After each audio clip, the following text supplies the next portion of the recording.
Bueno, y ya volvimos y ahora sí me acompaña Katherine Sarmiento, investigadora por la Pontificia Universidad Católica del Perú. Kate, ¿cómo estás? Bien, Manuela, muchas gracias por la invitación. A ti, justo estaba, no sé si lograste escuchar un ratito, hablando un poco en el marco de este día, que es especial para nosotras, sobre lo poco que hay para conmemorar, lo grave que es el contexto que estamos afrontando en este momento las mujeres con respecto a la cantidad de retrocesos que se están dando y que se siguen intentando concretar desde el Congreso y desde el Ejecutivo, ¿no? No sé cómo ves un poco tú el panorama. Bastante triste lo que está pasando en el país, porque esto es un asunto que no solo perjudica a las mujeres, sino también a los hombres, ¿no? Al quitar toda esta palabra de género y con ello el enfoque de género, le están haciendo un daño no solamente a las mujeres, a las niñas, a las adolescentes, sino a todos y todas quienes están aprendiendo a vincularse, por ejemplo, desde la adolescencia, aprendiendo a vivir, y se les está privando de la posibilidad de dialogar, de reflexionar críticamente sobre la vida, sobre lo que ocurre en nuestras interacciones cotidianas. Y es triste, lamentablemente, que pareciera que no tocamos fondo, ¿no? Pareciera que hay retrocesos tras retroceso y uno dice ya llegamos, No. y no, siempre puede ser peor. Siempre nos muestran que se puede caer más bajo. Y esto que mencionas es súper importante porque creo que nos puede servir para ejemplificar por qué es la importancia de hablar de género y no de sexo, ¿no? Cuando hablamos de género también incluimos dentro de eso cómo se ha socializado a los hombres, lo que se les ha determinado desde que son niños o lo que se les ha dictaminado que debe ser y cómo deben comportarse, ¿no? Y hoy por hoy muchos esfuerzos se vienen haciendo a nivel mundial para deconstruir un poco eso, para decirle a los hombres, no tienes que comportarte de esta manera, no es más o menos afeminado que te guste esto, no está mal si, no sé, si te gusta cantar, si te gusta bailar, si te gusta el rosa, desde los ejemplos más básicos hasta cosas un poquito más profundas que tienen que ver con lo que tú, como tú decías, la manera en la que les han enseñado a vincularse con las mujeres. Y algo que creo que también les ha traído mucha libertad dentro de lo poco que se ha logrado avanzar, que se les va a quitar, que se les está quitando para decirles, hey, no olviden que ustedes son hombres y que así se comportan los hombres y que las mujeres este es el lugar que les corresponde. O sea, este retroceso nos atañe a todos. Efectivamente, ¿no? Y yo creo que hay una idea equivocada desde estos sectores que piensan que quitando la ESI esto va a ser reemplazado por una educación supuestamente en valores y que todo va a ser mejor, ¿no? Y no, el vacío que están dejando, se lo están dejando a un conjunto de contenidos, por ejemplo, en redes sociales, que son profundamente perjudiciales para los mismos adolescentes hombres, ¿no? Que les imponen una serie de mandatos sociales que son imposibles de cumplir muchas veces, Sí. que afecta su vida emocional, y tienes a nivel global un problema con el tema de la soledad masculina, que se le ha llamado, por ejemplo, ¿no? Entonces, lo que están haciendo no solamente es en contra de las mujeres, sino también en contra de los hombres. Y creo que eso tiene que estar súper claro, de que ese es un asunto contra la sociedad en general, contra el país. Claro, el no querer hablar de machismo también implica el no hablarles a los hombres sobre esta clase de exigencias a las que están completamente desesperados por cumplir, ¿no? El no tienes que ser quien provee todo el tiempo, no tienes que ser el macho, ¿no? Que se te ha educado que tienes que ser. Y eso es lamentable, es triste. Me quedo con algo importante que dijiste y que es muy interesante. Hoy por hoy no solo se trata de decir, bueno, ya, no importa, eso es una cuestión que se va a ver en las casas, los colegios que no se metan. Porque muchas veces lo que sucede al interior de las casas no lo logran abordar del todo los padres de familia. Hoy casi todos los adolescentes tienen esto al alcance de la mano, un aparatito o una computadora en casa que hace que tengan mucha interacción digital. ¿Qué está pasando en el mundo digital con respecto a estos temas? Porque tengo entendido que la situación no es muy favorable tampoco. Para nada favorable y muy preocupante, ¿no?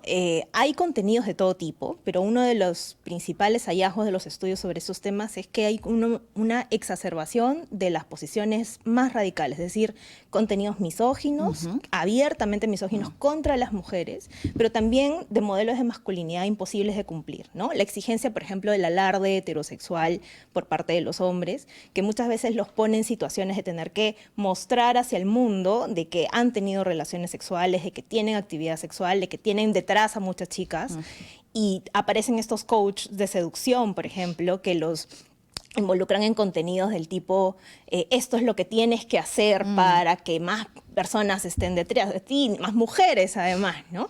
Y muchos chicos están modelando su cuerpo, modelando lo que son para poder adaptarse a esas exigencias. Y eso los perjudica a ellos, pero también nos perjudica a las mujeres.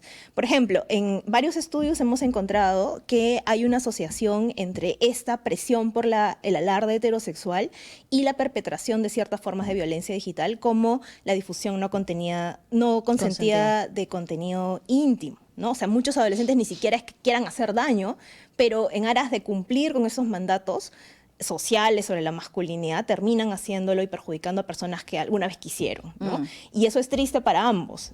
Por supuesto que para las mujeres los impactos son muy severos, pero también para ellos. Y eso tiene mucho que ver también con cómo las plataformas digitales han permitido la proliferación, por ejemplo, de acoso digital, acoso cibernético, y que, como tú bien decías, muchas veces son comportamientos que se empiezan desde la adolescencia sin tener mucha claridad del por qué se hacen, más bien como obligados a seguir un mandato que demuestre que ellos sí pertenecen, ellos no se quedan atrás, no son diferentes, son parte de esta manada, ¿no? De este patriarcado al que se les está obligando a pertenecer, y no solo a pertenecer, sino a demostrar que pertenecen todo el tiempo.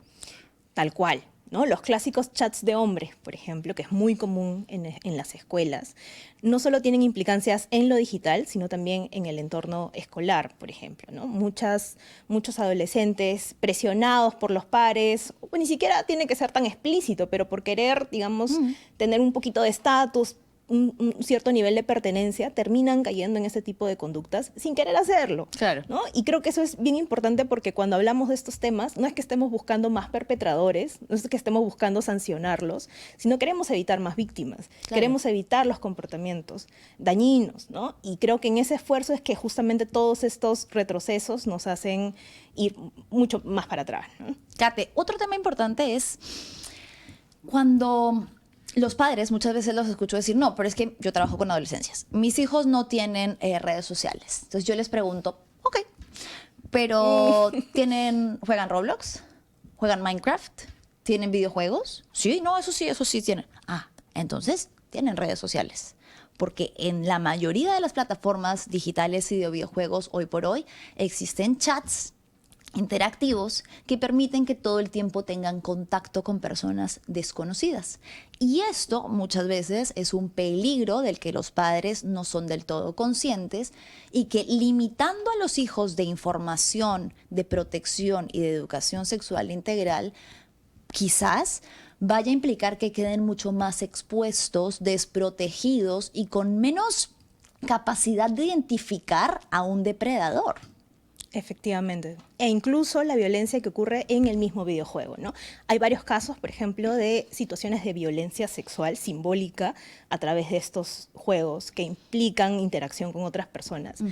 Y que muchas veces, como las adolescentes o incluso las niñas, no pueden identificar necesariamente que es una situación de violencia, no lo cuentan, no lo comentan, no hay una respuesta hacia ese tipo de situaciones. Sin embargo, los impactos psicológicos se quedan con ellas. Entonces, lo que están haciendo con estas políticas es hacer que, no es evitar que ocurran, no sé, la interacción sexual a corta edad, no están previniendo los nuevos peligros, lo que están haciendo es desprotegerlos frente a los peligros que ya existen. Claro, limitarles información. Exacto. Había una estadística que señalaba que se había encontrado un gran número de pedófilos, de personas en el Perú, sobre todo en el Perú, y es llamativa la estadística, que a nivel Latinoamérica Perú era uno de los países donde más hombres adultos estaban en redes sociales buscando niños y adolescentes. ¿Cómo ves también este panorama en cuanto a los peligros a los que están expuestos hoy por hoy? ¿Es real? Súper real, y siempre se suele patologizar este asunto, ¿no? Se suele pensar de que el pedófilo es alguien que es un enfermo mental, un monstruo.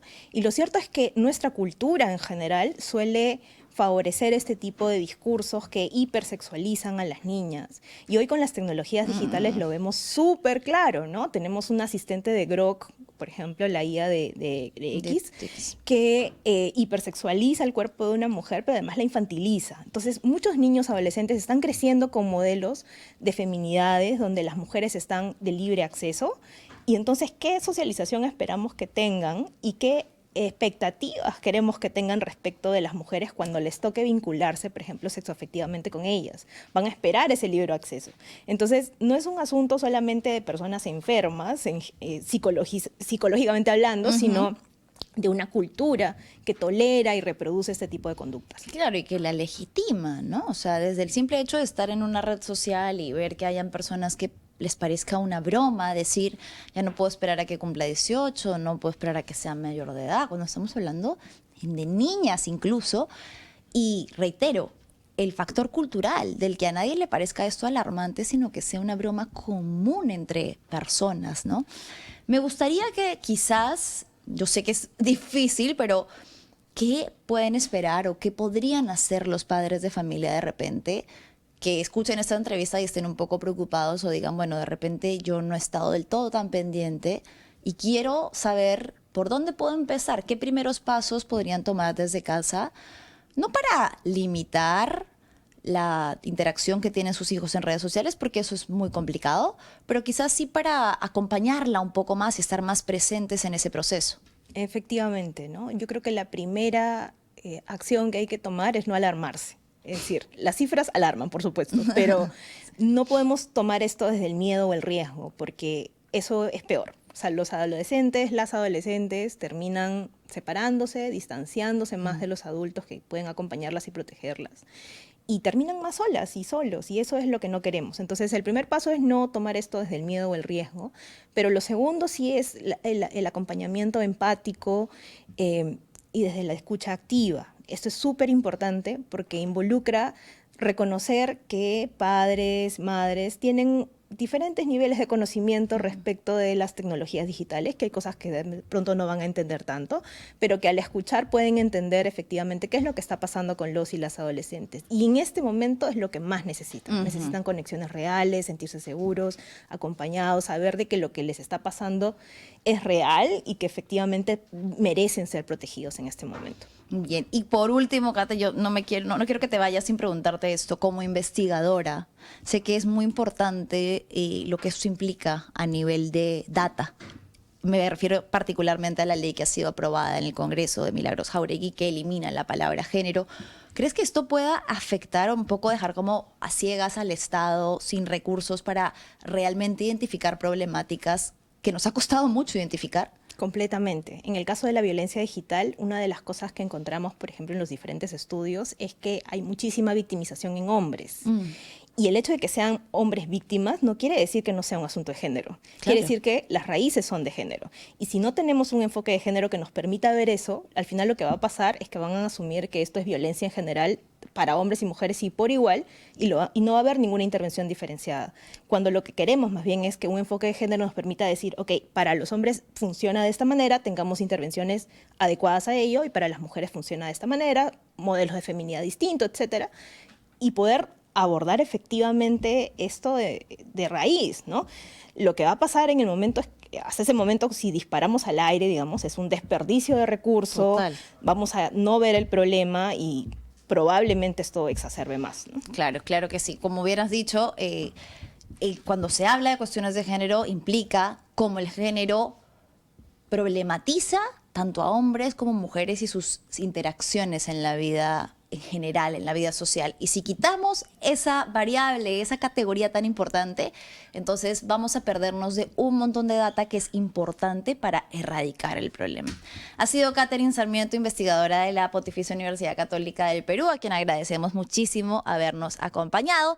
Y queridos amigos y amigas, con nosotras será hasta mañana. No quería dejar de decir que tomemos este día, 25 de noviembre, de la eliminación de la violencia contra la mujer, para mirar un poco hacia adentro y ver aquello en lo que desde nuestros espacios aún podemos reflexionar, deconstruir, cambiar y, por supuesto, siempre pensando en el bienestar común y en que el bienestar de las mujeres es el bienestar también de toda la sociedad en conjunto. Con nosotros será hasta mañana. Chao, chao.